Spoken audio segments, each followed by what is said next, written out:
அபுல் கலாம் ஆசாத், புரட்சியாளர் அம்பேத்கர், இவர்கள் எல்லாம் இந்தியாவினுடைய கல்வி திட்டத்தை திட்டமிடுகிறார்கள்.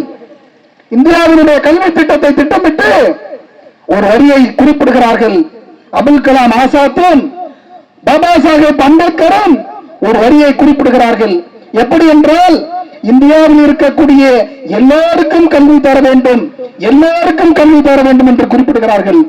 அன்னைக்கு இருந்த வல்லபாய் பட்டேல் போன்ற தலைவர்கள் எல்லோருக்கும் கல்வி தருவதற்கு நிதி பிரச்சனை, கல்வி தரக்கூடாது, நிதி பிரச்சனையாக இருக்கின்றது என்று அந்த திட்டத்தை எதிர்த்தார்கள். பின்னாலே சட்டமாக்கி எல்லாருக்கும் கல்வி தர வேண்டும் என்று சட்டம் போடப்பட்டது. காலதாமதம் ஏற்பட்டு விட்டது. இதே போலதான் மின்சாரம் வழங்க வேண்டும். 1948 மின்சார உற்பத்திக்கு 1000 ரூபாய் செலவாகிறது. எனவே ஒரு வீட்டுக்கு மின்சாரம் தர வேண்டும் என்றால் கட்டணம் குடிசையாக இருந்தாலும் 1000 ரூபாய்க்கு மேலாக நிர்ணயம் செய்ய வேண்டும் என்று அன்னைக்கு இருந்த ஆதிக்க வர்க்கம் அப்படி வலியுறுத்தியது. ஆனால் அந்த சட்டத்தை நிறைவேற்றிய புரட்சியாளர் அம்பேத்கர் ஒரு செய்தியை சொல்லுகிறார்.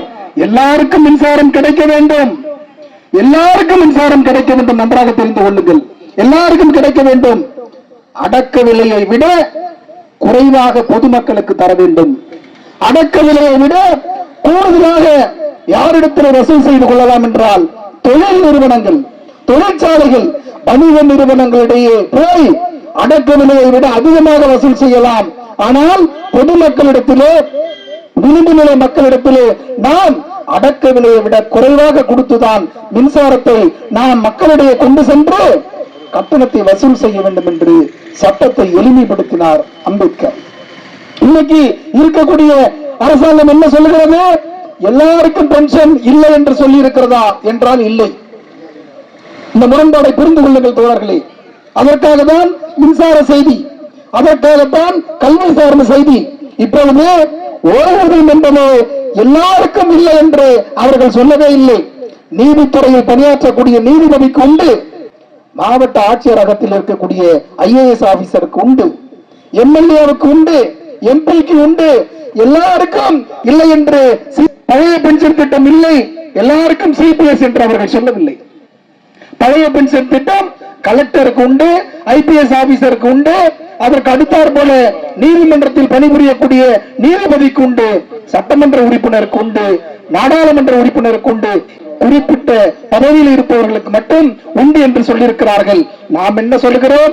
எல்லாருக்கும் உண்டு என்று சொல்லுங்கள் என்று சொல்லுகிறோம். தோழர்களே, 1974 அதற்கு முன்னாடி வரையில் இந்திய வரலாறு ஓடு. எப்படி என்றால், தேசிய கொடியை அதுவரையில் ஆகஸ்ட் 15, ஜனவரி 26 2 தினங்களிலும் யார் கொடியேற்றுவார்கள் என்றால் ஆளுநர்கள் தான் மாநிலத்தில் கொடியேற்றுவார்கள். அங்கே யார் கொடியேற்றுவார் டெல்லியில் என்றால் குடியரசுத் தலைவர் தான் ஏற்றுவார்.